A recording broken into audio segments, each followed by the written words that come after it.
What's up, everybody? My name is Lamont, and welcome back to the God is My Source podcast, where we bridge the gap between God, money, business, family, relationships, keep it real, and we show the culture how we put God first so he can direct our path. I got my man Kevin Buford, straight out of Cleveland, Ohio, in the building. He about to give us some words of wisdom, tell us about the film and photography industry and how God has directed his path in that. I've known Kevin for Man, I know this dude since middle school, maybe even before middle school. I know we played middle school football together when we went undefeated, but I've known this man for a long time. He's been progressing in front of my eyes, doing a lot of different things. I've seen him go from working at Netflix to owning his own company to doing major productions. And it's just amazing just to see what God has done for this man. So we're going to open up with a word of prayer and we're going to get right to it.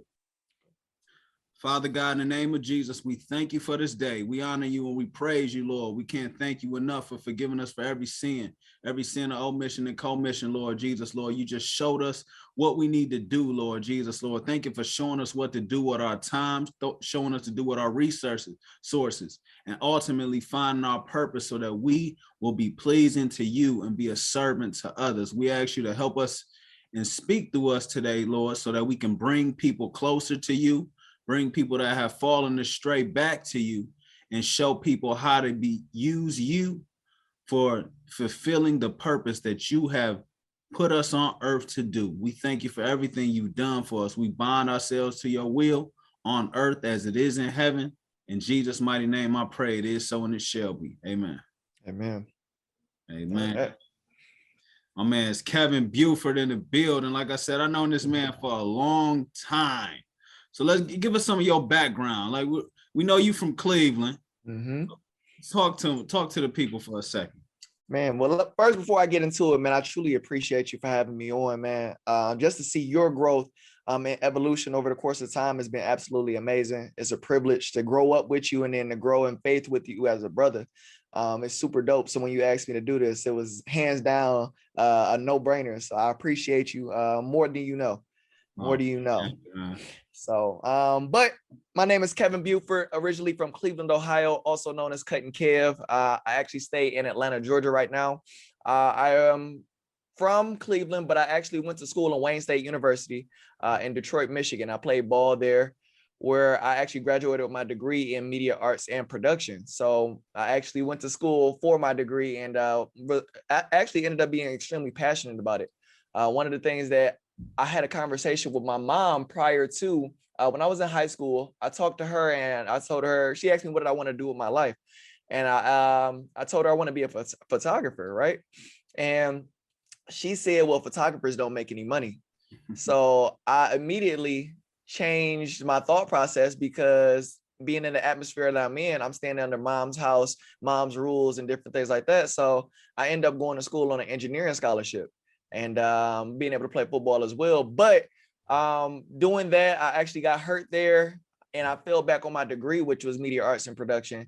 And one of the things that really shifted my perspective is like God really showing me like, okay, sports was something that you were good at, but this isn't what I really want you to do.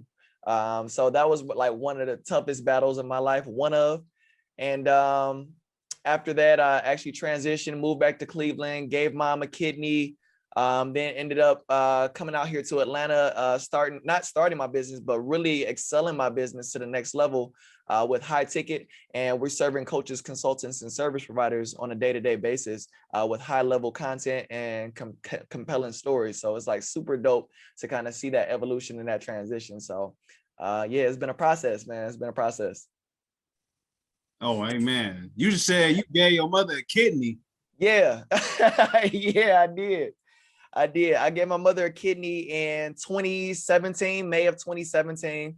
And that was another one of those tough challenges where growing up, I always got called selfish, and I'm an only child. So I was always told that I only care about myself and this, that, and the third. So in the back of my head, I was like, giving my mom a kidney, will that take years off of my life? Like, I want to live as long as possible. And this, that, and the third. My mom has 5 other siblings. And I'm like, nobody else is a match. So that selfish mentality, I had to have a check with myself. And I really had conversations, many conversations with God, and just trying to figure out how to reevaluate my thought process. But like, why is this really going on right now? What's really going on? And how can I go ahead and actually like get in the right mindset to either do this or tell my mom no? Because I was really nervous and scared, to be honest with you, at the time, because I got hurt in college, and I said I would never put myself in a situation to where I have to undergo major surgery again. Next thing you know, God has other plans. Like, you have a decision to give your mom more life, or just let the dice roll as they may. So gave mom a kidney in 2017 of May, and she's so much better. The vibrance in her skin, she's living a healthier lifestyle, and I'm really proud of her, because we had a conversation as well. But it was really like a big momentum and like selfish shift, from like doing unto others, as because I would love somebody to do that for myself, but doing unto others as I would want done unto me. So it was just like really a big mindset shift, and really overcame the selfish tendencies that people were putting on me, in the past. So it was like big, it was huge. Man, that's big. Like, people get a mama a house, people they get a mother a car, they retire their mother, but you gave your mama a kidney. Whole kidney. That's amazing. That's amazing right there. Yeah, and then, we played football together. You went to Wayne State. You played in the national championship. This is my only friend that I played with that got to go to a national championship. He played in the Division II national championship. I think that was our second year. It was actually. We all went to play football as prospective places. Some of us went to D2. Some people, we had a few people go D1, and some people went to D3. Like, we had an overall good team, so it was normal for us to go play football in college. Like, right. So by the time Kevin get there, he at Wayne State. Honestly, I'm not gonna say we didn't expect it, but we didn't know that the team that he went to was that good, because we probably would have all went there. Right. He ended up in the national championship, and he was starting sophomore in the national championship. Did y'all won that, didn't y'all? No, we actually ended up coming up short in that national championship. Yeah. Which was another humbling experience. So but it was an amazing. It's like, I think a lot of the shortcomings in life just really taught me about the process. Like, everything leading up into that point, like the police escorts, going to talk to the kids, in their schools, going to the hospital to visit and do community service, like while we're out there on that run. Like, it was next level. And being at a Division II school, it's like, I guess you get some of that Division I or a higher tier quality, and it was dope. It was an amazing process. And even over the course of that time, like, I was battling an injury, and then I actually ended up losing my starting spot during that time. So I didn't even start that game. I played, but I didn't start that game. But it just so happened that the guy that was in front of me wasn't doing so good that game. So coach ended up putting me back in, and we ended up closing the gap. But on the offensive end, some things came up short, and we weren't able to go ahead and like get that edge over them like we game plan. But overall, amazing experience, man. And I'll never forget it. Still got our runner-up rings, as I like to call them. But we definitely champions, because we did something that school has never seen, nor did they even think was possible at the time. So it was super dope. Man, that's amazing. Kev was, when we was freshmen in high school, I was the quarterback. I was trash though, but I was the quarterback. Kev used to save me. I used to be I'm running around the back, I throw it up. Kevin save us. He come down with the rock every time. So that's amazing to just see, like, and you was able to understand, because where we come from, a lot of people get an opportunity to go to the NFL. Not everybody goes, but it's common for people where we're from to get an opportunity to go to NFL. So that's the path of success that everybody goes after. Everybody thinks like, oh, I'm gonna go to the league. I'm gonna buy my house, go to the league. I'm gonna do this, I'm gonna go to the league. Because we know so many people that's in the NFL. So your transition from getting hurt and finding out all right, it's probably over. How was you able to cope with that? Because a lot of people don't rebound from that. Yeah. I think that was a process. It was a process. So getting hurt, and you got to think about it. We're like training our muscles to be like in the tip-top shape to prepare for war. So I'm feeling like I'm in the best shape of my life. Bigger than I've ever been. Probably the fastest I ran track, so I ain't gonna say the fastest I ever been, but I was darn near close. And it's one of those things where life just and God just continues to humble you, because all of the preparation that I did in the physical sense didn't prepare me for what was going to happen on that field. It's just like I didn't get hurt how I guess you typically would get hurt. What ended up happening was my teammate, I was getting ready to tackle the running back, and my teammate was getting ready to tackle it. He was a linebacker coming to the outside, and the crown of his helmet actually hit my shoulder. And it just threw my whole arm out of socket. I actually had couple torn ligaments, and I actually had a damaged nerve in my shoulder that was career ending. So one of those things is just like, I mean, you do all the preparation that you want. It take one bad hit, or it take one split second, and things can change. So my mindset was, I had to sit down. Like, with you think about the overall day-to-day base of going to school, doing homework, study table, practice, game day, like you're always moving. So when I didn't have to go to practice, and when I wasn't traveling on game days anymore, I had more time to think, and it allowed me to get in more of a closeness with God. So during that time, I learned the difference between isolation and solitude. I was isolating myself during that time where, oh, I'm sad, I'm sorry, I can't play anymore, and this, that, and the third. But when I started to go ahead and grow in my faith, praying, speaking to the Lord unapologetically, and listening to Him as well, I learned about solitude, and that's my oneness and my closeness with God. So being able to have that transparent conversation, it's like, I don't really like this. This is how I feel about it, but I trust you. And it's just like, you can say all you want to say, but it's like, Lord, I trust you at the end of the day. So I had to learn to have and build a better relationship with God, because I had plans on doing this, that, and the third, but God had just a totally different story planned for me. And here we are. So it was a process, just learning to sit down and understand the difference between isolating and going through my own thoughts, and solitude with having a conversation and relationship with God.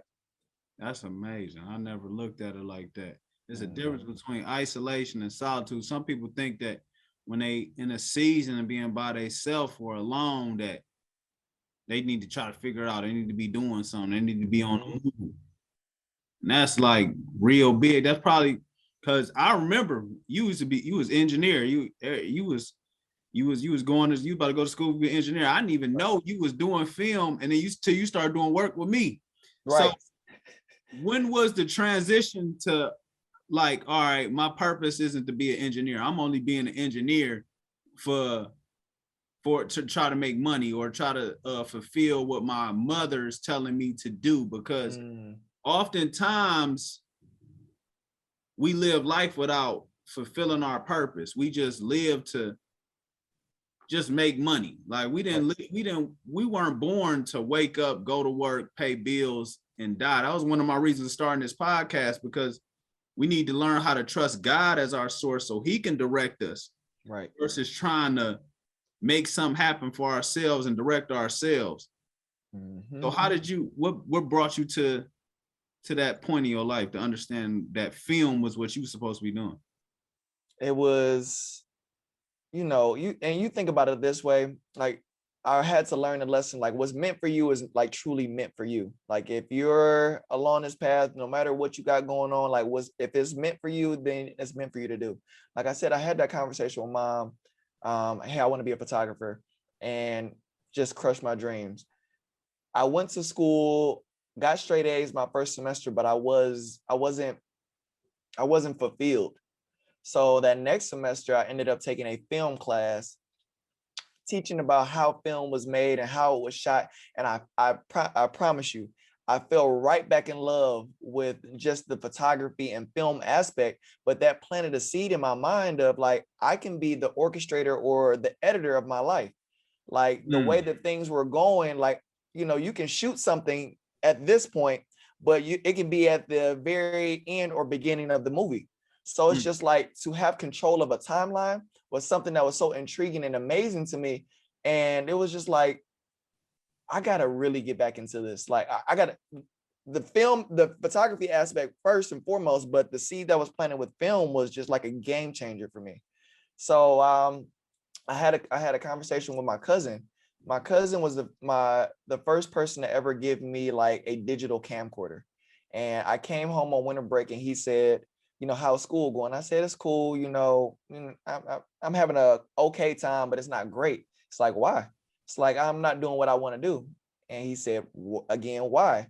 I said, well, mom, you know, I went to school for engineering. The classes are boring, this and the third. And he said, well, your mom's not going to school. You are. And you have to do what makes you happy and what moves and drives you forward.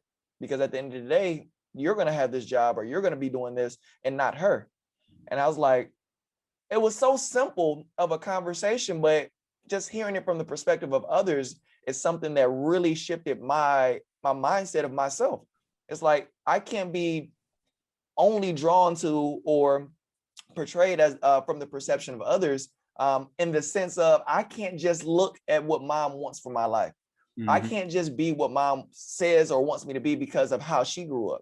There's different opportunities, there's different challenges, but there's different gifts that are blessed to me in this moment.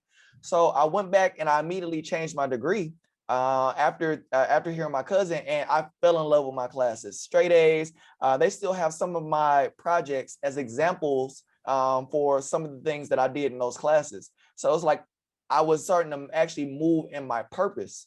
And I believe that's when I started getting the vision that God's vision or gift for me was to cast vision for others. Those that couldn't get the ideas out of their head and onto a screen, he gave it to me and able to be that editor or that visionary. And it was just something that kind of clicked for me. So when I started getting the skill set to be able to lay things on a timeline, it was like, oh, we rocking. Oh, we on and popping from here on out. So I told myself and I made a promise to myself that I will always cast vision. And I've started to narrow down my vision because all of the things that I was doing in that time, if it's music videos or strip clubs, it wasn't glorifying God. So when I got into like the tunnel vision of like doing certain projects that would glorify God, that's when I started to see a big increase in change and shift in my life and in production and what it is that I love to do. So that was super tough for me. Dope. The Bible says your gift will make room for you because it's gonna bring you before great men, and they're gonna see your talent and they're gonna put you to where you supposed to be. And it's gonna be because they was used by God to do it. So after school, Wayne State championship, lost your chance of starting. Then you got hurt. Then you got back in the film and photography, getting behind the camera. Found out that behind the camera was your purpose, and you got Netflix. You first job out of college is Netflix. People killing to be at Netflix. You Netflix, 22, 23 years old. So they see your gift and they was like, yeah, come work with us. How was it working at Netflix at the beginning? You was working there probably even before everybody had Netflix. Yeah. Cause it was at like 2013, 2014. Early, yeah, it was early. I mean, I don't think Netflix originals were even out. I think it was like Blockbuster was like a thing of the past. Redbox was in, and Netflix was just like humming at that time. And I'm just like, I need to get on set. So I originally applied, and I was working at a call center for Netflix. So handling the different Netflix, technical issues and different things like that. Got promoted to become a manager and different things like and within that field. But I was speaking and dressing for the role that I wanted. So you can wear whatever you wanted because we were normally on the phone or on the computer or different things like that. But I was dressing for the role that I wanted to be in, which was film and production. So I had an opportunity to speak with the CEOs of that branch. And I said that, hey, I want to be on the production team. I want to go ahead and help shoot and film. And they said, well, that's in our California branch. And I said, I have no kids. Like, I'm okay. Like, I can move, I can relocate. Like, how can we make this happen? And they said, oh, well, you got to get in contact with them and this, that, and the third. And it's like, well, I'm speaking with you. What is it that we can do to go ahead and make that thing happen?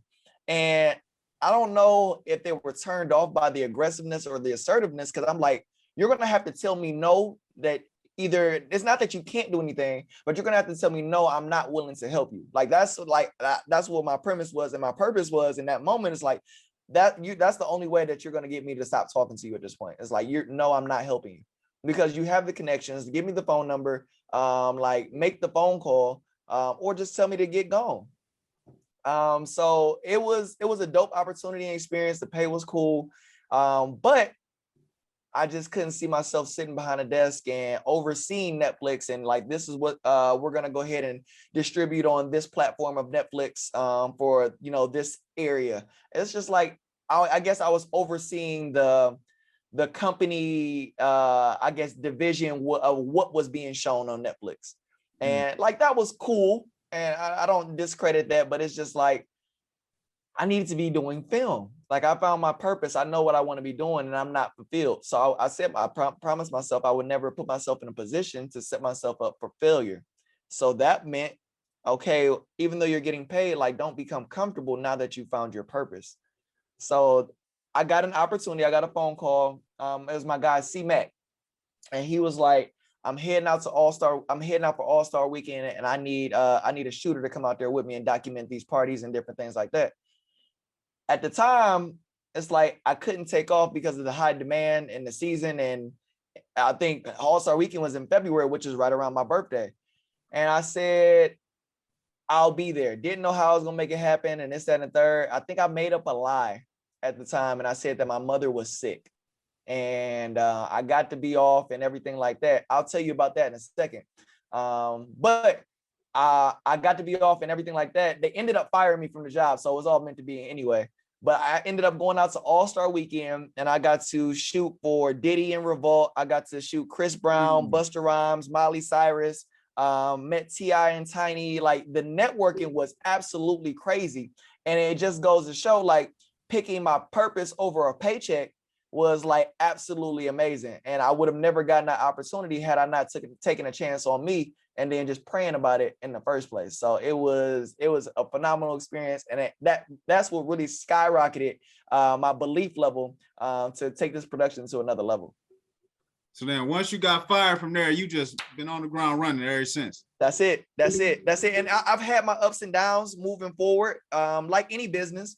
But I think I just had to continue to humble myself. I think I was making some good money, and then I got a side job working at the Villa.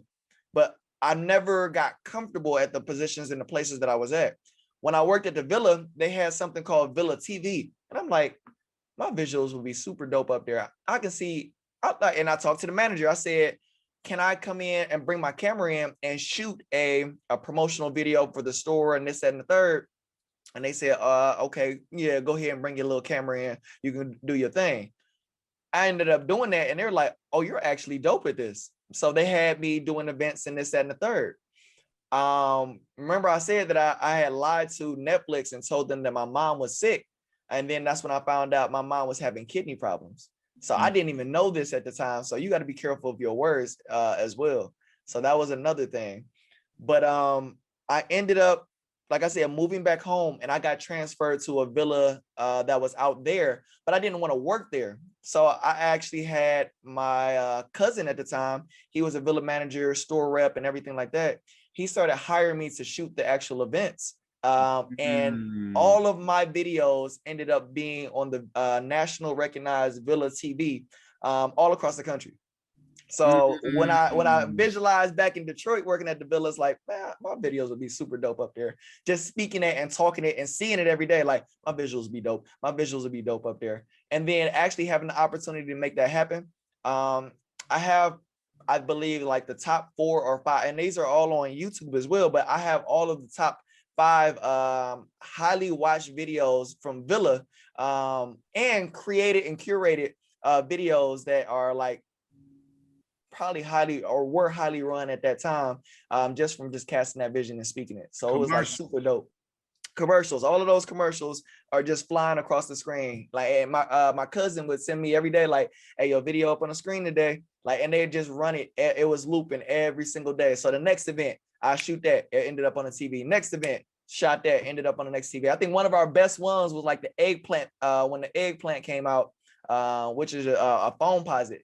And I utilized the drone footage to deliver a shoe to the store, and I had the shoe tied to the drone, and I delivered it to one of my cousin, the manager at the time, and that was like one of those videos that went down in like Villa history. So it was super dope, man. It was super dope.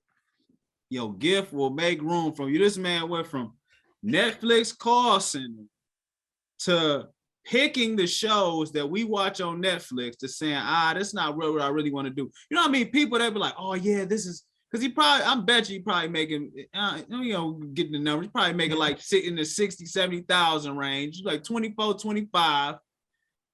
And I wasn't even there. I wasn't even there for 6 months. I was only there for maybe like 2 or 3 months. And I just couldn't stay behind the desk. Do it. He was like, but you'll give away room for you. Then he ends up getting fired from making a decision that he probably shouldn't have made. But Abraham made a bad decision by lying too. Mm-hmm. He ends up going to AllStar Weekend and finding out this is for him because he's meeting people that he never thought he was gonna meet ever. He was just getting paid corporate money. You feel what I'm saying? Corporate money, trusted God, went down here, did something else, got fired for making that decision, but he ended up getting fired and pushed into a position to have to take a position with his cousin to work somewhere where he didn't want to work. He was just getting paid 60, 70,000 to work at corporate Netflix. Now he's working at Villa. People don't know what the Villa is. I'm gonna give a little background story. Mm-hmm. So Villa is a clothing store. It was primarily in Cleveland, but it's in the Midwest. Yep. So what they do is they sell the best shoes, the best clothes. It's like it's an urban clothing store. They sell all type of stuff, and they were bought by DTLR. So most people know what DTLR is. So DTLR bought this location, bought this business. Right. He was recording video. He took it upon himself. Nobody asked him to do it. He took it upon himself and asked, can I use my gift to add value to the company? And it ended up getting him paid for it. And he ended up making the company better. So it's safe to say that your videos is the reason why the owner of Villa got a check from DTLR, because now he knows that the brand is valuable. You're welcome. people gotta pay attention. Your gift will make room for you and bring you before great men. Not your job. It say, seek ye first the kingdom of God and his righteousness, and all these things will be added unto you, because he gonna show you your purpose. And when he show you your purpose and show you how to use your gift, you're gonna add value to other people's lives. And when you add value to other people's lives, that's when they have to pay you. And when they pay you and you use your money properly, that's when you become wealthy. So many times we chase wealth, we chase money, trying to do what we think we're supposed to be doing in life, and then we take the wrong route, or we undercut people, or we start doing illegal activity, or we start justifying sexual sin, or justifying all the different sins just to get to a place that we got to ask God to take everything away from us so we don't kill ourselves. Mm-hmm. But once we pay attention that we put God first, he gonna show us what to do with our time, show us what to do with our resources, and ultimately we're gonna walk in our purpose. And that's gonna get us to the wealth that we are entitled to for each and every one of us, because we can't covet. He might have more money than me, I might have more money than him, but we can't look at each other. We gotta go off of my success is fulfilling my destiny, what I'm born to do. He was born to get behind the film. I was born to talk to people. So we can't even, it's no reason for us to compete. But what we should do is add value to each other's lives so that we can be able to assist each other, be servants. Mm-hmm. One thing you highlighted is that you invested in yourself. You didn't wait for nobody to buy these cameras. You was talking about drones. We know how much drones cost. Mm-hmm. You know how much the drone costs, you know how much the camera costs, you know how much the lenses cost. To be in photography, to be in videography and photography, you got to make a significant investment. Yeah, absolutely. So what would you say was your initial investment? Not knowing how you was going to get the money back, but you knew that I was going to utilize my gift to do something. What was your initial investment? My initial investment had to be, and Best Buy was like my favorite store at the time. Like, still kind of my favorite store, kind of, but like for like gadgets and gizmos and cameras and lens, like that was my favorite store. I used to just go in there and just walk around. Like, I'm gonna have that lens and I'm gonna have that. Oh, I don't have enough money for it. Like window shopping my way through success, and having all of that in my closet now, it was just like a matter of just like vision casting. Like I would just go there and just walk through the aisles for like 30 minutes to an hour. Just like, I want this. I can have this. Like, this is mine. And I remember my mom was like, you know, you need to start getting this, that, and the third together. And she helped me get my first credit card. Boy, let me tell you, I ran that credit card to the max. So I ended up having my girlfriend at the time. Her sister had a wedding, and she was like, oh, well, you can come through and just take photos, and, you know, do video if you like. I already hired a photographer and videographer. So if you can, like, you know, bring your camera and this and the third. So this was my first time ever delegating tasks. Like, I recruited somebody to come out and help me shoot this film, from the school, from college. And I cashed out on a new camera. I credited out on a new camera at Best Buy, couple $1,000s. It was a T5i, which was my first camera that I had purchased. And I said to myself, just in that lack mindset, I was just like, I'm gonna return this after I'm done with it. Like, I'm gonna just use it for this weekend, show up, show out. I'm gonna return it, because I was finessing Best Buy at the time. Like, they had a 14-day return policy. I'm like, oh, I only need it for a weekend. I can just keep it for a week. So I was doing that at the time. And but it's amazing, like, when you actually get something in your hands, you're able to touch it, smell it, feel it. Like, it was mine. Like, I couldn't take it back because it felt so good. It felt right. And it just so happened that the wedding photographer or videographer for that shoot that she hired, they didn't do a good job. So all of my footage and my photos were backup. And when I sent it to her, she was like, this is amazing, this, that, and the third. And she actually ended up paying me $1,000 for that wedding. And and it was free. Like, I just showed up, you know, suited and booted, and I did my thing. And she still looks at those photos and videos to this day. But it's just one of those things where it's vision casting. Like I said, like, I'm gonna go. I've never shot a wedding before. This is my first wedding, but I wanted to do this right. So I started getting into the teamwork. Where I recruited a team member, went into renting at the time, and rented myself a $1,000 camera and all the equipment that I knew I needed. And I did my work and due diligence on YouTube University to see how a wedding was shot. So by the time the day came, it was just go ahead and getting all those mental reps. It was really time to go ahead and run the play. And man, it ended up being my first camera that I held on to for 3 or 4 years. And I had to at least make a couple $1,000s with that camera, and paid it back off of that credit card. Like, it was something I planned on returning, and I never returned it because I was able to go ahead and make that money and keep my investment, my initial investment. And that was like a beautiful thing for me. Beautiful. That's dope. So you getting into the business now. You talking about you started off, you just doing stuff for Villa. Now you doing stuff for weddings, and it turned into a business. This was not planned. It turned to a business. Turned into, hey, I need your help. Hey, I need your help. Hey, I need your help. And then it got to the point to where now you're booking weddings. You're like, hey, I need. They want you to come. Well, all right, so I'm gonna have to bring a team. I need 3,000. I need 4,000. I need 5,000.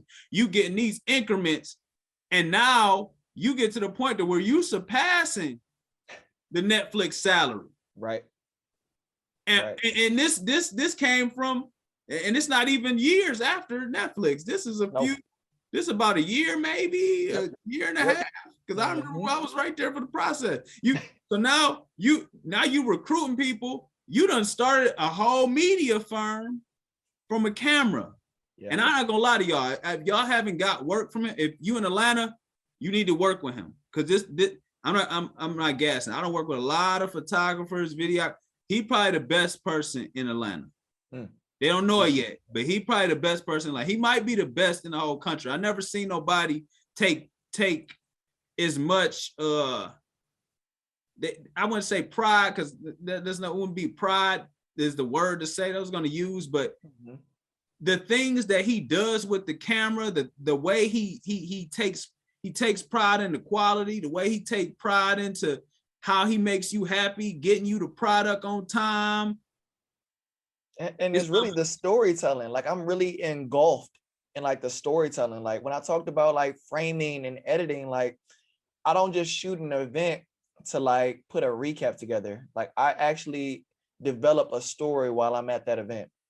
And like, now I've learned to go ahead and pre-plan the story or pre-production to like develop the story before I actually get to the shoot. But I was using a lot of excess brain power to say, all right, if I'm shooting this club event or if I'm shooting this wedding, like, how do I tell the story of how they fell in love in a day or in a few hours? Like, it was like a gift for me. So I'm like really big on like creating compelling stories.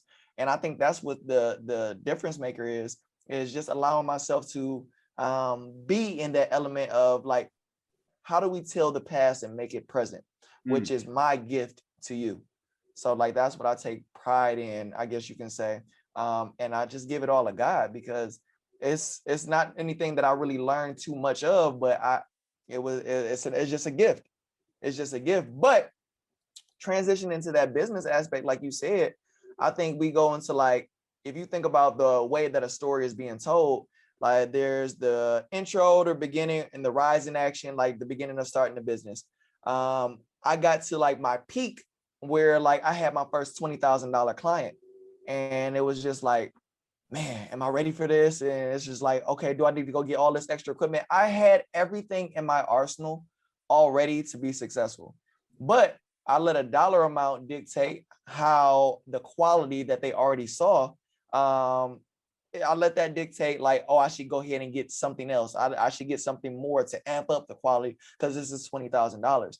But they're seeing the quality from I think at the time it was like a $2,000 camera. And it's just like, they're already bought in, they're already sold. So it's nothing that you have to do an extra or a large amount of extra work in order to get this done. But that was just a learning process. So I had my first $20,000 client, absolutely amazing experience. Was able to go ahead and hire some people at the time, which is like my best friend, Brian. I brought Brian on, I brought my family on. It was like a 3-man crew, and it was actually out in Detroit. So that was super dope. But I would say like now at that rising action, that was like the peak. I would say some of the like falling action over the course of my business was, now I'm making the most money I've ever made in my life. And my mother told me that photographers don't make any money. So it's just like, we make, like, we good, like, what's up? Like, so I think the falling action on the side is nobody ever taught me how to manage this money.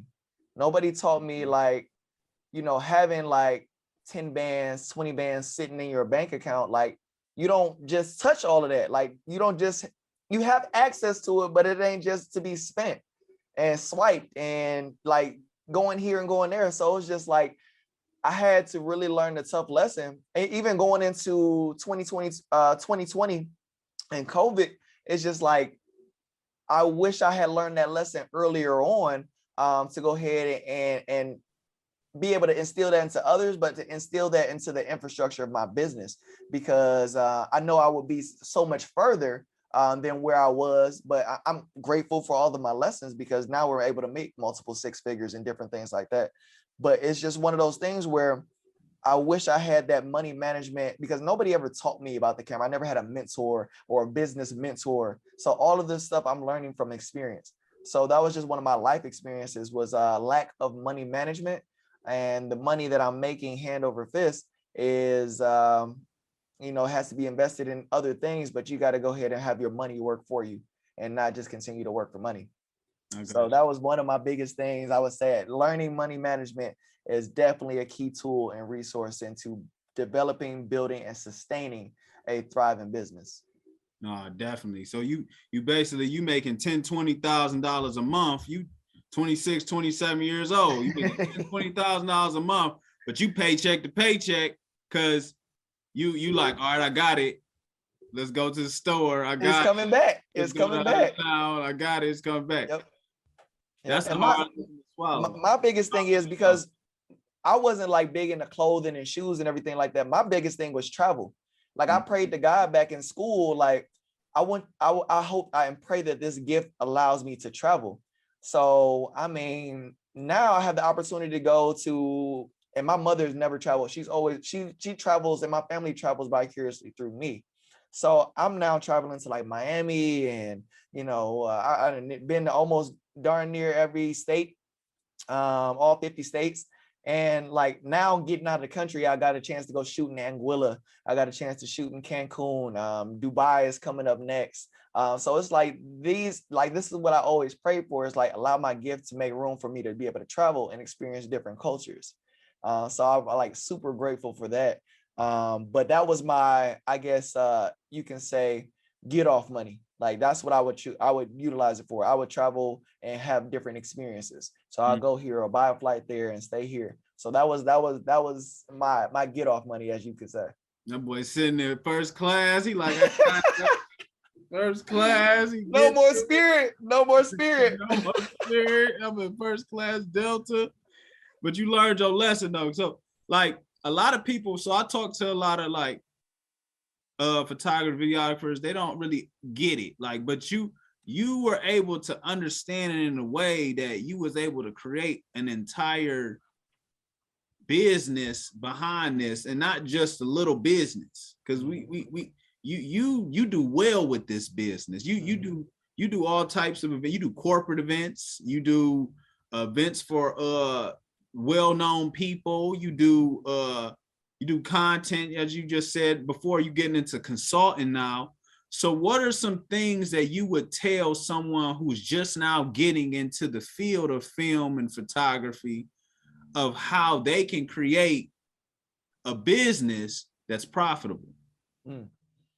Well, the first thing I would tell anyone that's getting into this industry or business in general is to find a mentor. Like, I wish I had a mentor growing up that would like allow me to start at their ceiling, and that would become my new basement floor. So that was like super key for me, is like becoming the mentor that I always wanted.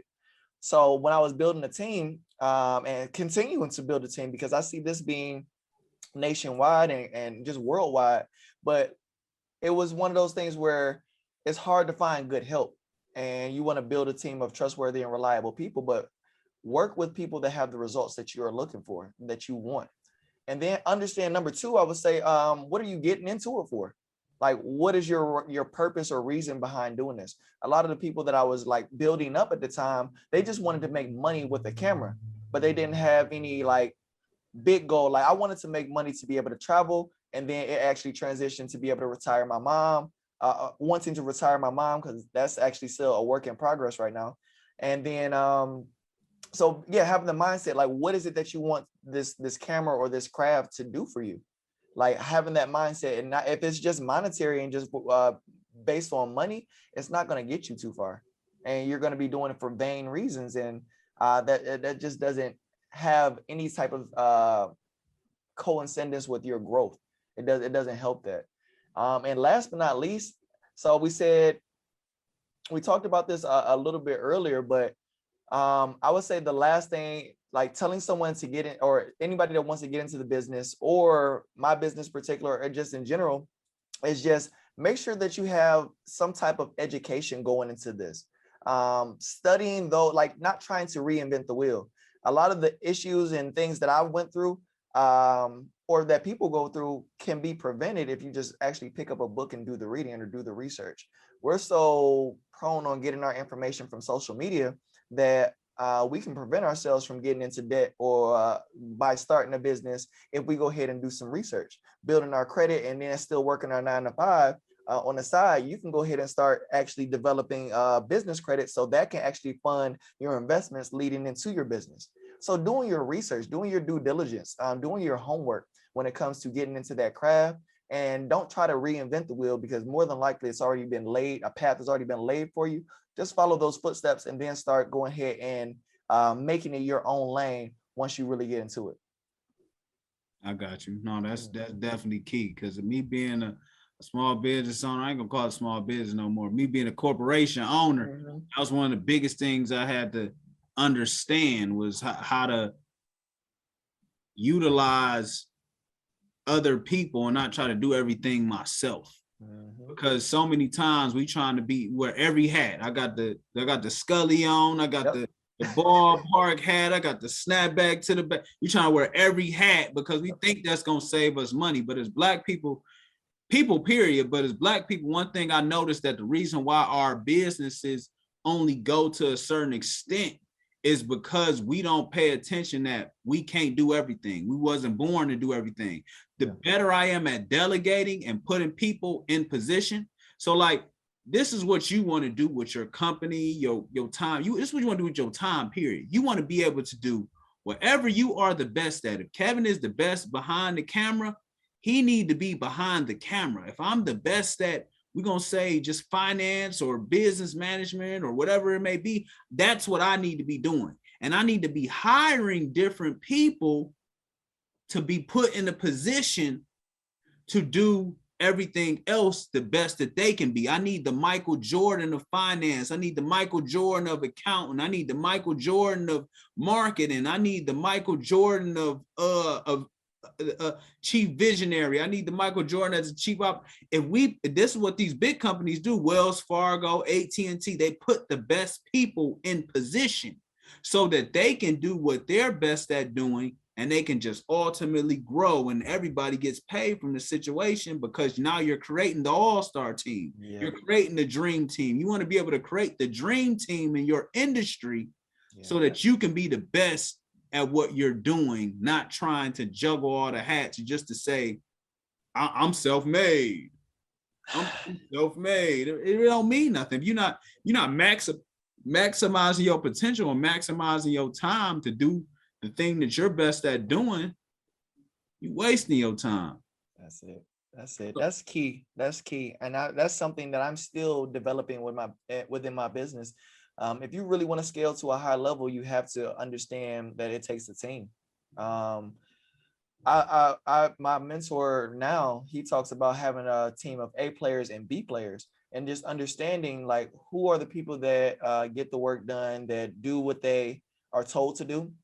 And then you want to have the A players who are thinkers, that don't necessarily have to be told what to do, but they see the vision of the company. You're not the only thinker on the team. So like even for myself, like I'm starting to remove myself from behind the camera. So I went from like cameraman Kev to media specialist. And I say media specialist as someone that is professional and has an expertise in videography, photography, and editing. So that has mastered that craft. So I'll call myself a media specialist.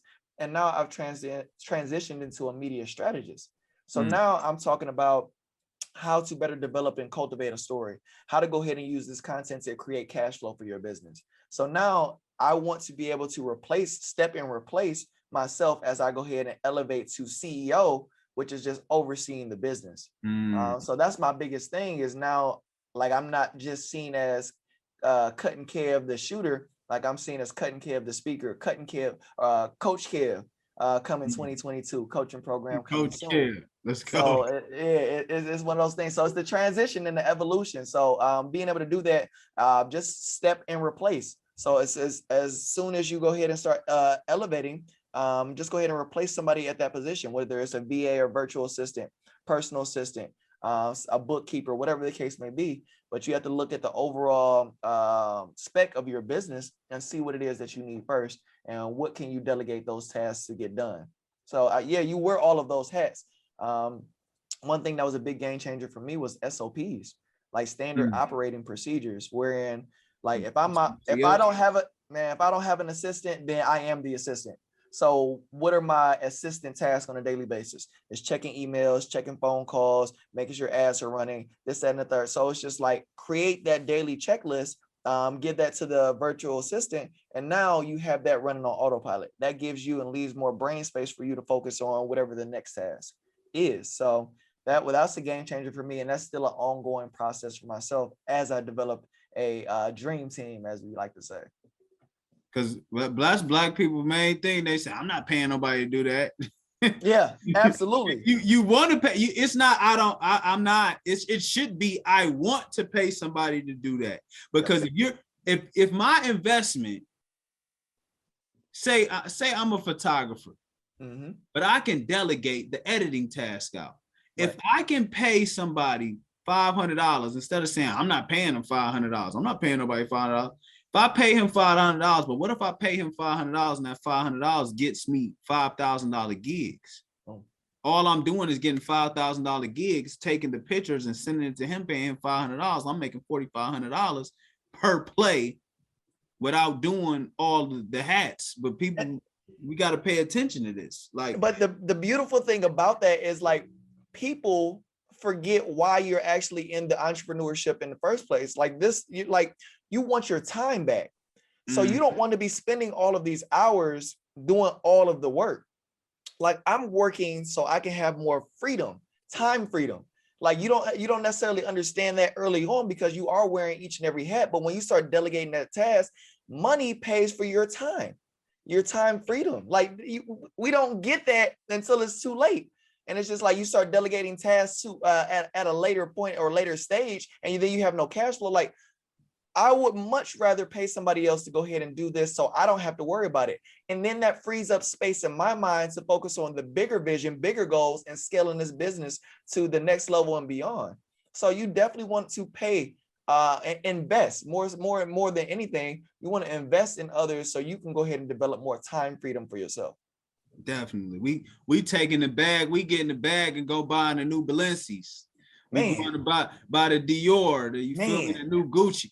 We need to invest back into our business, invest back into ourselves. Some people are doing it. I'm not going to get taken away, but just imagine if you were living off of 30 to 40% of your income, you was investing we giving 10% to God and you giving 10% to yourself that's going away. So now you have 50%. What if you are investing this rest of this 50% back into your company so that one day, only thing you do is wake up.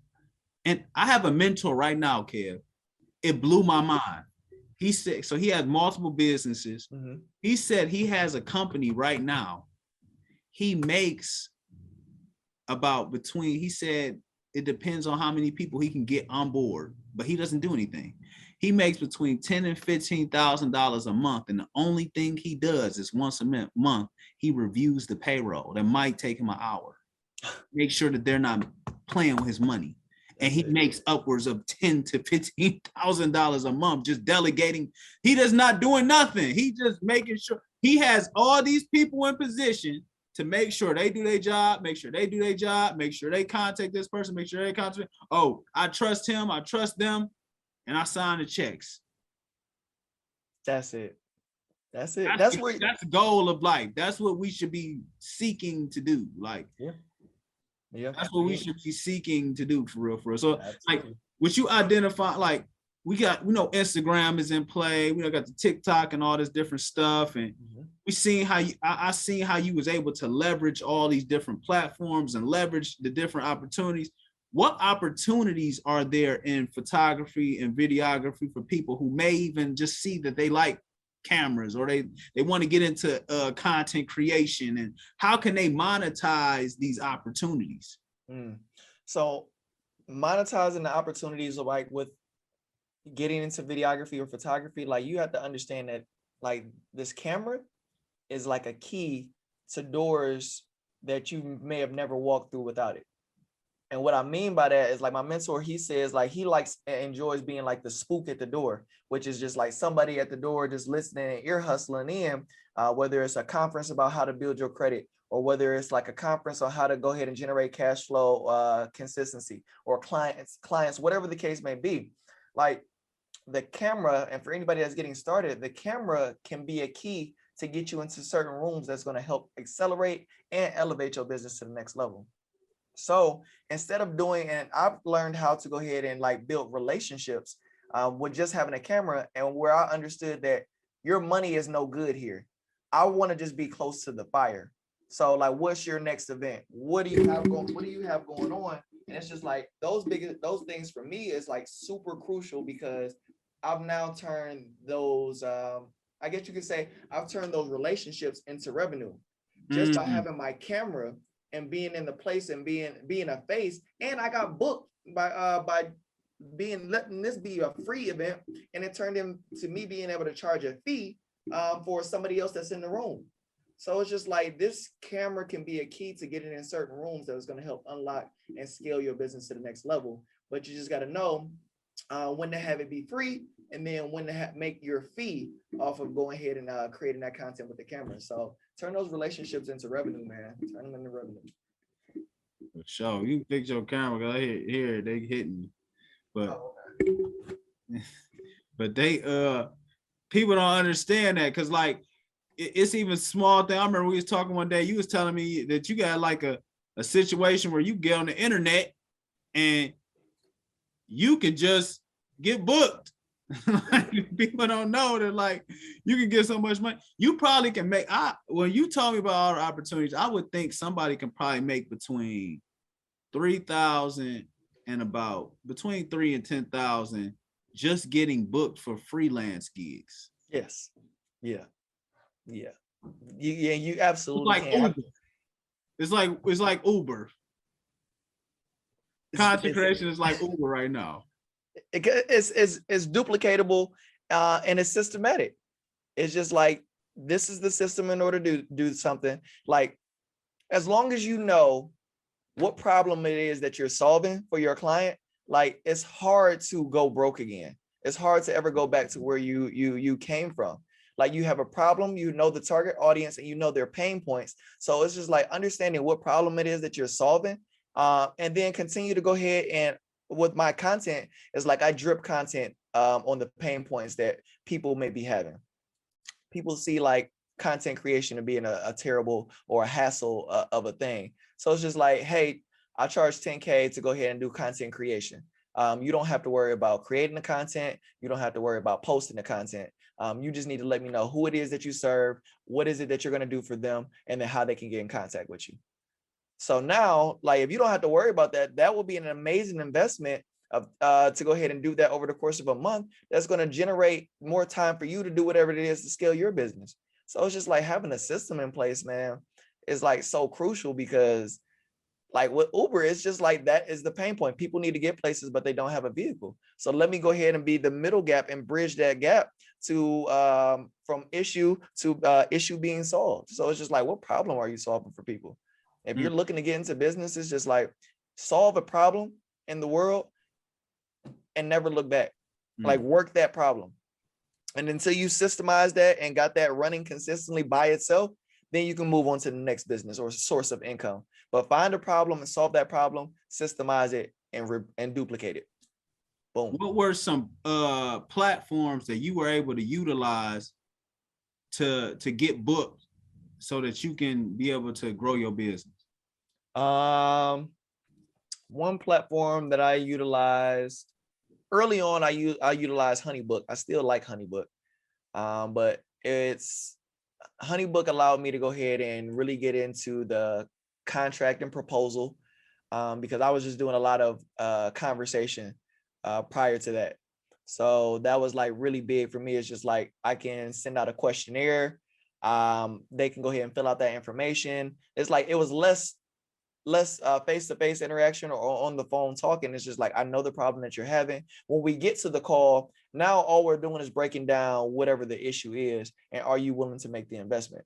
Like, can you afford to not be in the same, can you afford to still be in the same place that you're in right now without my help?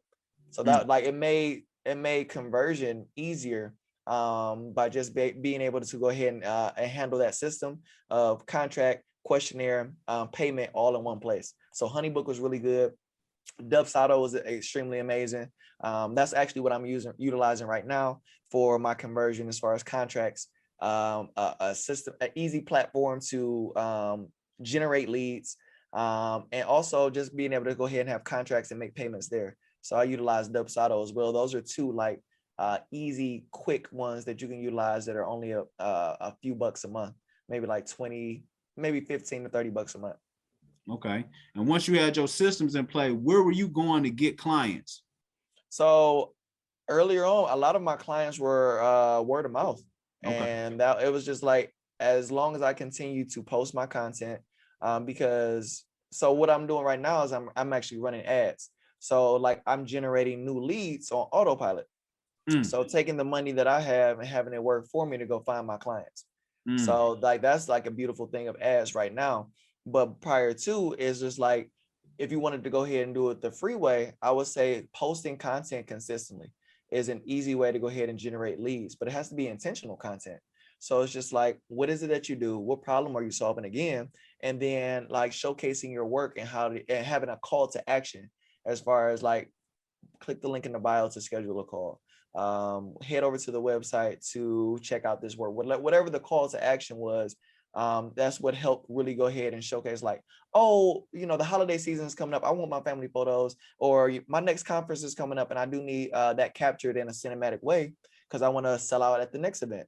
So it's just like showcasing content consistently really helped to go ahead and generate income. But it is a duty in itself. Because if, like I said, if you're not putting in the money to generate it on autopilot, you have to put in the time to post consistently in order to go ahead and generate eyes, views, and then ultimately have those conversations, DM or a link in the bio or whatever the case may be. I got you. Because what people are not paying attention to, so what he just highlighted is that you need to put yourself out there. I have to. You had to put it in there. You got to have the quality. You got to have a way to be booked. You need to get your Calendly going, or he said the honey book, or you need to be able to have your a point of reference so people can see what you've done before, and they need to be able to get in contact with you. Absolutely. And I think that's one thing where people are like, especially in my industry. I saw one of my guys post this the other day. Is like, for videographers and photographers, you don't need a website in order to have a thriving business. Like, forget what everybody said. Like, you not have a website to be professional, this and that. Like, you don't necessarily need a website as a videographer or photographer, because when you think about the process that we're running through, they want to see your work. So you need to have some place where your portfolio is plastered of your best work to see if they even want to have a conversation with you. 2, you need to have a system in place that makes it easy for them to either get in contact with you and then to make a payment. So what is that system? What's that? If it's Square, if it's Stripe, whatever the case may be, like, it has to be a seamless process. People don't like to have any complicated way of like paying for something. So like, the more seamless that you can make the process, the higher your conversion can be. So like, that's like one of those biggest things, is like putting yourself out there, but making sure that whatever platform that you work in or wherever your work is at, make sure that you're working that and continuing to like fuel and push those tweaks and things in your business to go ahead and just make sure that it's the best that it can be. Dope. I like that a lot, because I was made known of this. Well, I knew this, but I didn't really pay attention to it. So you have top industries in the world. You have, we got transportation, trucking, and stuff like that. Yep. So we got the financial industry, obviously. But one thing that is overlooked is the marketing industry. Marketing is everywhere, because necessarily, you want film and photography, but you can go in different lanes. But the most value you're going to add is to be able to put people's products and services in front of the people. And how are they going to do that? They need film, photography, and digital content creation. In today's society, in 2021, you got to think, you have the NFL ads that go on Super Bowl. You got to think television. We got internet marketing now. We got Facebook, Instagram, social media. You have the internet, period, Google. Most of your apps now, they get their valuation from having eyeballs because people want to advertise on their platform. Yep. So now if you put yourself in position to create the content that these people are putting on these platforms to get more clients, you're adding even more value to the industry. Yep. That's one thing I had to learn. It's just like, I want to be able to charge more, but like, I want to try to be able to guarantee something besides just a video delivery or a photo delivery. And it's just like, well, what if we can like not guarantee, but what if we can say that we can at least get 100 to 500 eyes on this visual as a result of marketing? So it's just like I had to start becoming more of a marketer than just a videographer and photographer. It's just like, what is it? This video and photo can be the best in the world, but if nobody sees it, it's just like, it doesn't matter. So I have had to shift my mindset into a more of a marketing mindset, and marketing is the future, man. It's not just a wave. It is what it is at this point in time. So I had to shift my mindset to marketing my product, because if no eyes are on it, then there's no value in it. That's definitely true. And I even started seeing something that everybody was utilizing now, since everybody got their own phone, got their own camera. I seen something I think I want to invest in. I don't know where I want to put it yet, but they call it a selfie museum. Okay. So they got them in large cities, and what they do is they set up different areas. So like the better the setup, the more people are gonna want to come to the museum. They pay. I got you. They pay a fee. Yep. And they got setups. Right. So like, say like you have a White House setup in your selfie museum, or a jail setup, or I seen sometimes they have abstract setups to where it looks like you're upside down. Yep. I went to one in Denver. I see bubblegum machines. Like you look like you in the bubblegum machine, or you at the bubblegum machine, or you at the telephone booth, or the laundromat. Or the laundromat. I was like, this genius. I need one of these. I'm looking for investors now. If you want to invest in the selfie museum, let me know, because it's time to get going, because it's simple money. Yep. And I went to one in Denver, Colorado. It's super dope. I think that it's definitely feasible. And it's something that I would invest in. It's super dope. Different walls, platforms. It just gives you, it leaves it open to creativity. And I think that's just the generation that we're in now, is just like having a space to be able to create endless possibilities. Definitely. And not everybody want pictures for the gram. You feel what I'm saying? You just solve this simple problem. I'm like, hey, I might have to tap into this and get some. For sure. Imagine having the just even simple setups for movies. And then just different things. Absolutely. I mean, you think about it, like even with like that, I was thinking about investing in an Airbnb that had like different selfie walls, or like a theme throughout the entire spot. Like this dining room area will be this, and this area will be that. Like it's just like about creating the ambiance and the atmosphere. So I definitely think that's a great investment. Content creation is limitless right now. Absolutely. If you're not a millionaire now, you about to be a millionaire probably next year, sir. Because this content creation is going through the roof. And I'm like, wait a minute. And then now you said you're a consultant and you doing speaking engagements, you getting in front of people and stuff like that. How did that happen? Conversations, like quality conversations. So when I talk to my clients, it's more about like, they trust the work, but it's just like when you get in front of the camera, it's a whole different, like you get nervous, you get to sweating, and it's like, well, I was just about to make some content around this. It's not about the fact that you don't know what to post, or you don't have content to post. It's just like understanding the context and what you want to talk about. So content over context every single time. So when I started talking about developing content that creates cash flow, it was just like, hey, I want you to speak more about that. Or if somebody first asks, well, what do you mean by that? And it's just like, oh, that makes sense. Like, would you like to like come and speak at this event and like break that down? And I was like, yeah, I can do that. And then it started to like niche down into, well, everybody has a cellular device.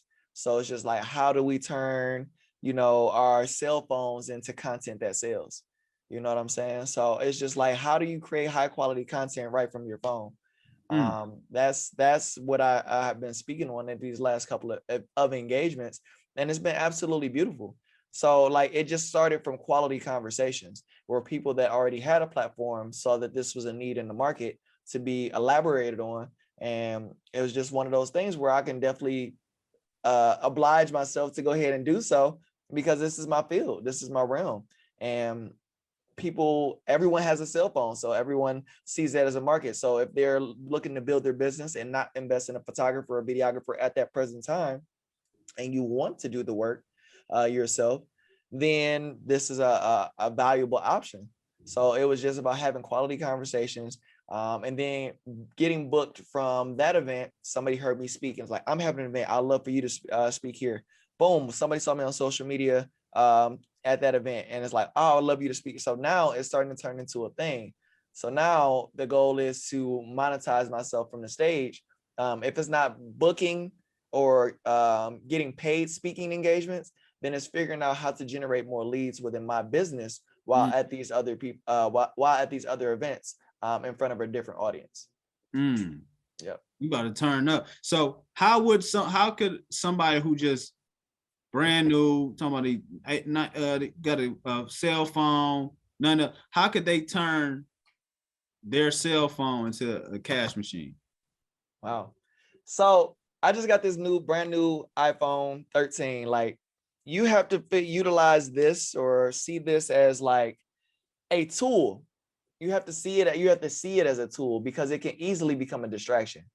But turning your cell phone into cash flow, you have to figure out first that what is the primary use of this tool. So if it's a high quality camera, like I got the Galaxy for like its camera, I got the new iPhone for its camera quality, not all of the other things that go into it. So I have 3 phones. So this is like my personal phone, that's my business line, but that new iPhone is a tool used for creating content on the go.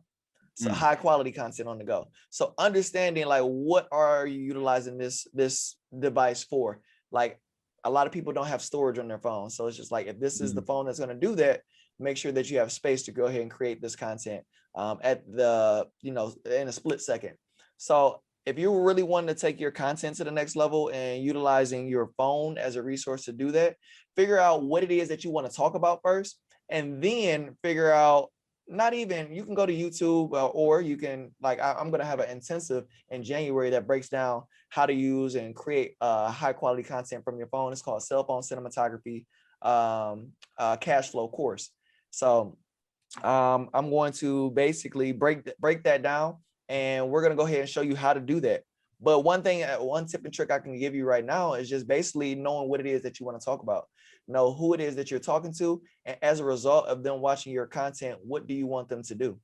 So what's your call to action? So those are like my W3 method. It's like those 3 things for starters, and then just turn that camera on and record it. Like, a lot of people compare themselves to other people's pages, and they get so boggled down by like, it doesn't look like this, it doesn't look like that, that they're analyzing the timeline so much that they get analysis paralysis. And they never end up posting in the first place.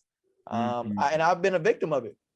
Like, with all the cameras that I have, like, I don't have a problem being in front of the camera, but it's one of those things where it's like, oh, well, it don't look like this, and it could be better. And I've started utilizing my method, or the thought process, that done is better than perfect. Done is better than perfect. Anytime I get, like, I can tweak this a little bit more, and I can spend an hour and a half, but the turnaround time and getting it to them that next day would be more valuable than, spending like 9 more hours and getting it to them next week. Like, done is better than perfect. So I've adopted that mindset to go ahead and like, it's going to continue to get better, and just continue to get the reps in. Continue to get the reps in, because you'll learn from that, and then it'll automatically start clicking and sticking for you when creating content.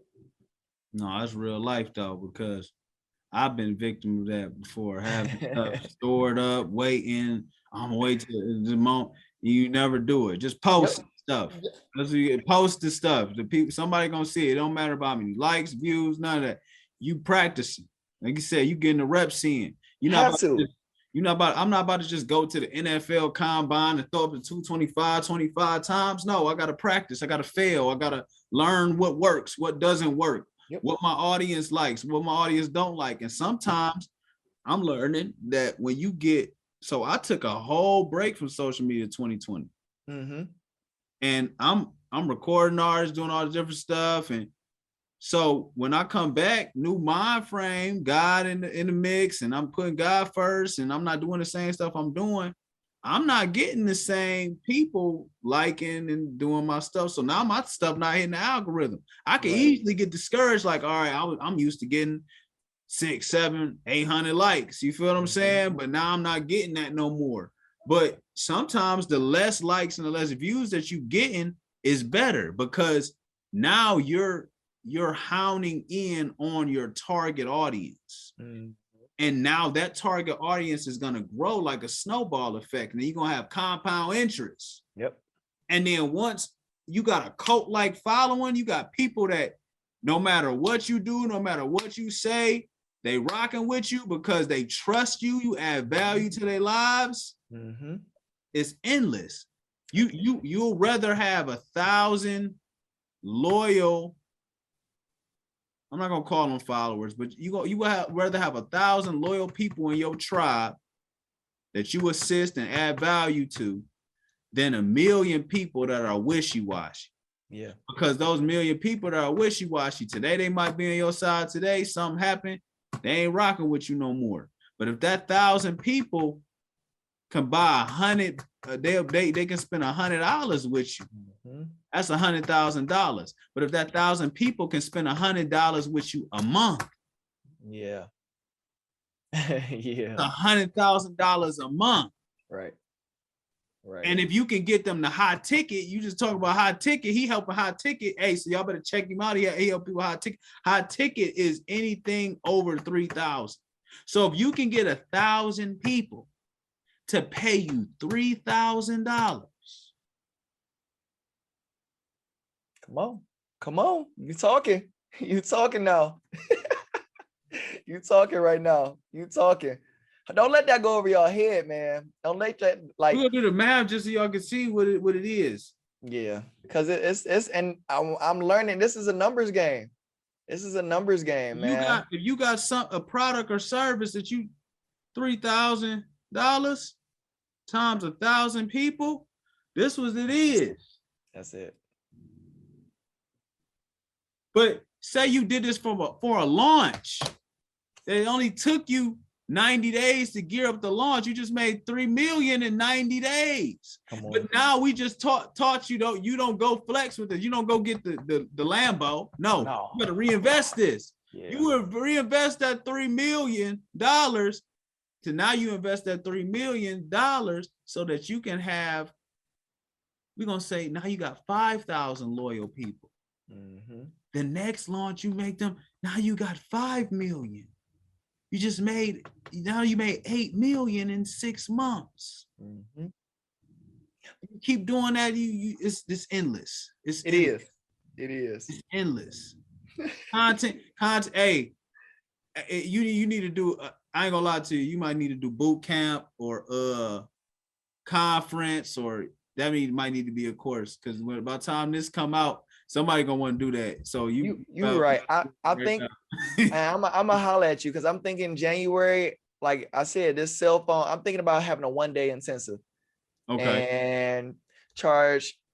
I don't know what I'm gonna charge for it yet, and we break down the cell phone content creation, how to make a content calendar, like giving real value, and maybe like a 4 to 6 hour class online, and everybody can kind of walk through it with right there from their home. So I think that's gonna happen January. I'm feeling that. Let me go ahead and write it down, because you writing it down. Remind you. Hey, I just put like this. We iron sharpen iron now. This what people in my tribe. We iron sharpen iron. We gonna all sharpen each other, because therefore the Bible saying Proverbs. What was that? Proverbs, I think it's 27:17. Let me make sure I'm quoting the right scripture.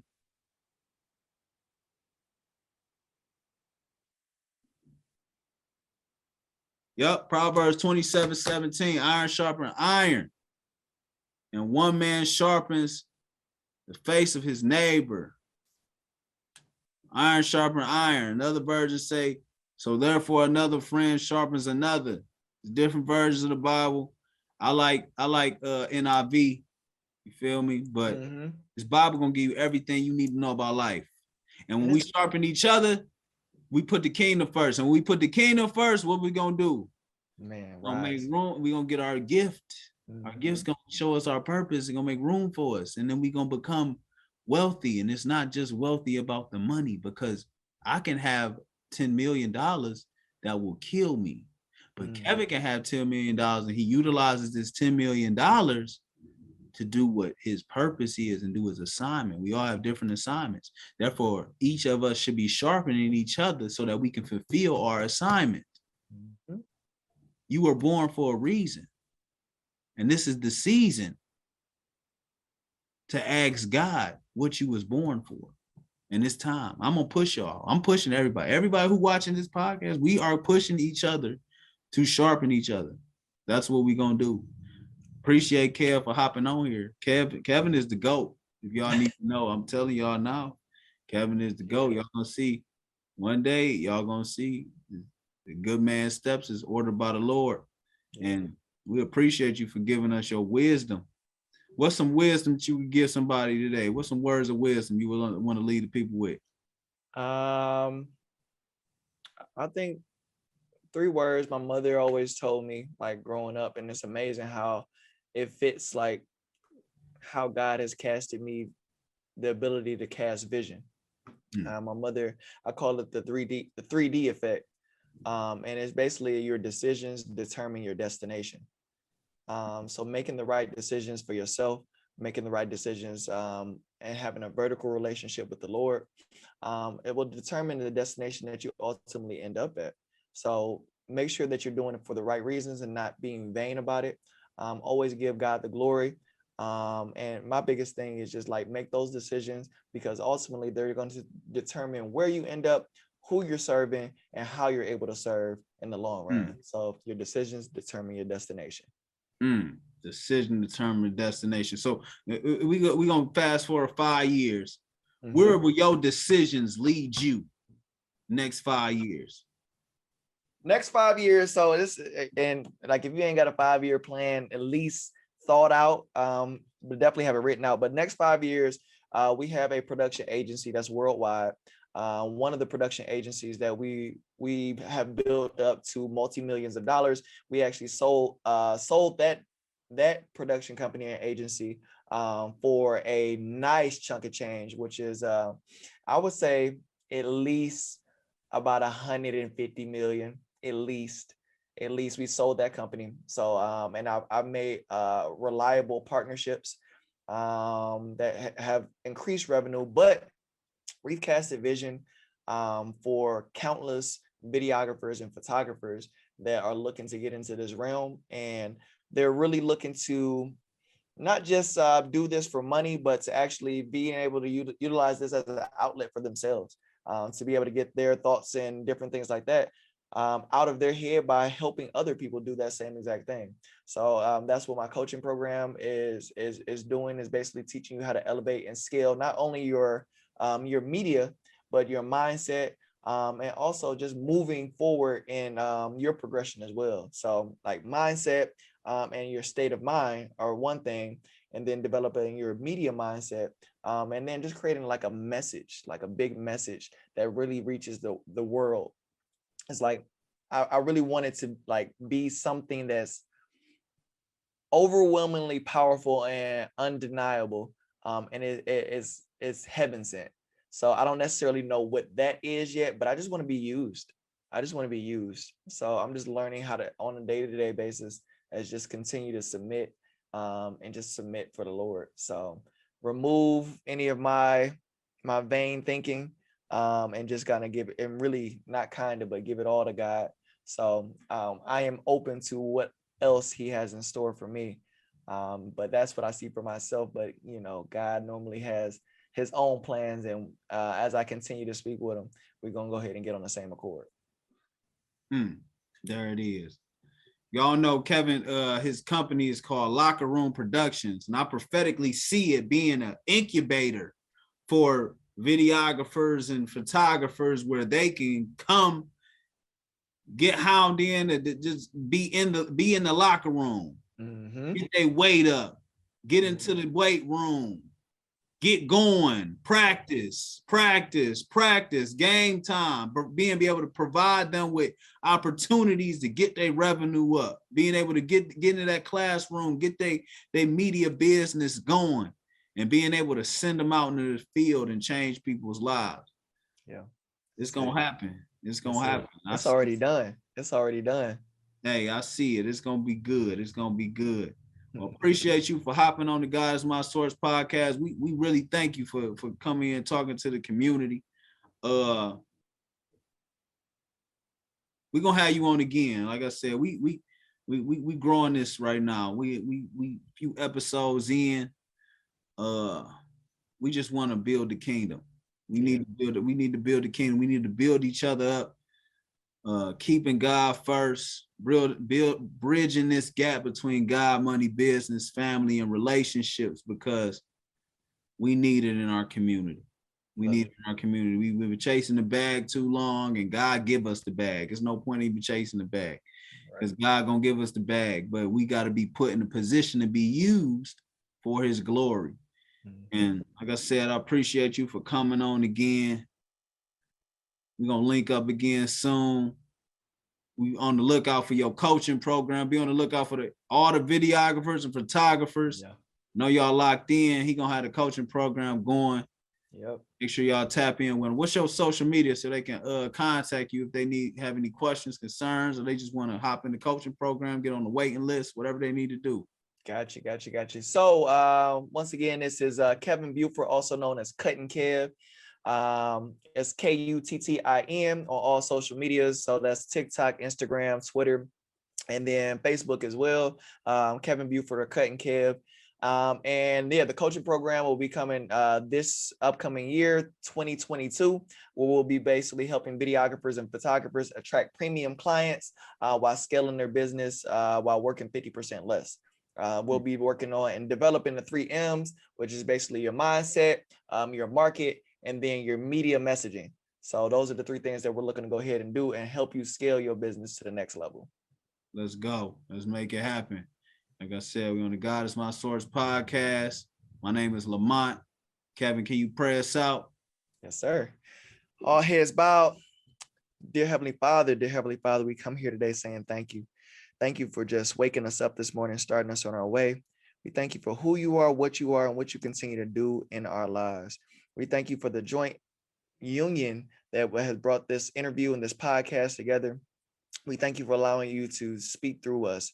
Utilize your light to hopefully and prayerfully cast light in the crevices and corners of those that are seeking your face. Lord, we just ask you just to continue to be a vessel that just moves in every room that we enter. And we just want to continue to be utilized to glorify your name, to glorify your kingdom. We ask for forgiveness for all the many and plenty of sins that we committed, knowingly and unknowingly. And we just ask you just to continue to lead, guide, and direct us each and every single day. In your name we do pray. Amen. Amen. Appreciate y'all for logging in. God is My Source podcast. Be on the lookout for another episode. Peace.